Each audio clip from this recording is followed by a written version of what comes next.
एक सुंदर गांव था, सूरजगढ़। गांव में हरे भरे पेड़, रंग बिरंगे फूल और खुशहाल लोग रहते थे।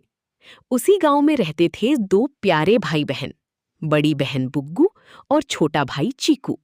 बुग्गू समझदार और मेहनती थी। उसे नई नई बातें सीखना और दूसरों की मदद करना बहुत पसंद था। चीकू बहुत प्यारा और चंचल था। वो पूरे दिन खेलता कूदता रहता था, लेकिन कभी कभी बिना सोचे समझे गंदगी फैला देता था। एक दिन स्कूल में उनकी अध्यापिका ने बच्चों को गांव की सफाई और पर्यावरण के बारे में पढ़ाया। उन्होंने कहा, बच्चों, हमारा वातावरण साफ रहेगा तो हम स्वस्थ रहेंगे। हमें कभी भी कचरा इधर इधर नहीं फैलाना चाहिए। फिर अध्यापिका ने घोषणा की, अगले रविवार को पूरे गांव में स्वच्छ गांव अभियान चलाया जाएगा। जो बच्चा सबसे अच्छी मदद करेगा उसे पुरस्कार मिलेगा। ये सुनकर बुग्गू बहुत खुश हुई। उसने सोचा, मैं अपने गांव को और सुंदर बनाऊंगी। लेकिन चीकू बोला, अरे दीदी, सफाई करना तो बहुत बोरिंग काम है। मैं तो बस खेलूंगा। रविवार की सुबह गांव में ढोलक बजने लगी। सभी बच्चे, बड़े बुजुर्ग और अध्यापक हाथों में झाड़ू, पौधी और कूड़ेदान लेकर इकट्ठा हुए।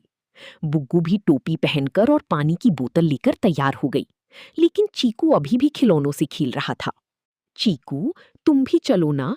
अगर हम सब मिलकर काम करेंगे तो गांव चमक उठेगा। चीकू ने मुंह बनाते हुए कहा, मुझे धूल और मिट्टी बिल्कुल पसंद नहीं। इतना कहकर वो मैदान में खेलने चला गया। कुछ देर बाद चीकू अपने दोस्तों के साथ खेल रहा था। तभी उसका पैर केले की छिलकी पर फिसल गया और वो धप से नीचे गिर पड़ा। उसकी दोस्त हंसने लगी, लेकिन चीकू को हल्की चोट लग गई। तभी वहां बुग्गू आई। उसने चीकू को उठाया और बोली, देखा, अगर कोई सड़क पर कचरा फेंकेगा तो दूसरों को चोट लग सकती है।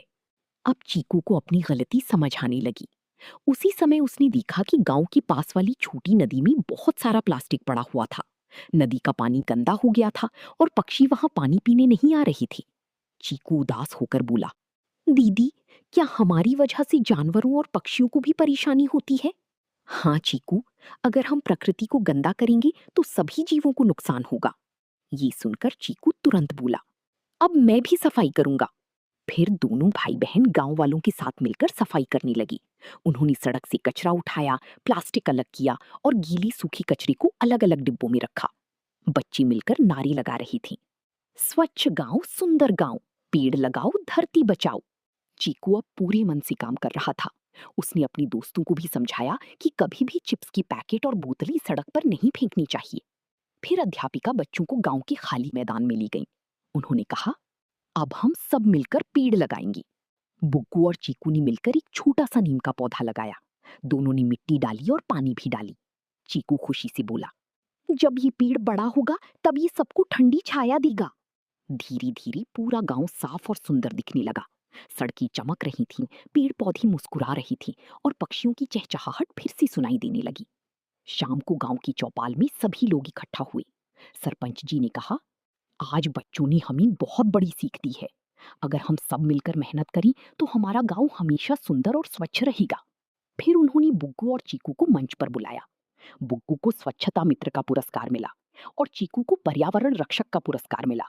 चीकू बहुत खुश हुआ। उसने सबके सामने कहा, पहले मुझे लगता था सफाई करना मुश्किल काम है, लेकिन अब मुझे समझ आया कि स्वच्छता और पेड़ पौधे हमारे जीवन के लिए बहुत जरूरी हैं। सभी लोगों ने तालियां बजाईं। उस दिन के बाद चीकू कभी कचरा इधर इधर नहीं फेंकता था। वो रोज पौधों को पानी देता और गांव के बच्चों को भी सफाई रखने की सीख देता। धीरे धीरे सूरजगढ़ गांव पूरे इलाके का सबसे साफ और सुंदर गांव बन गया।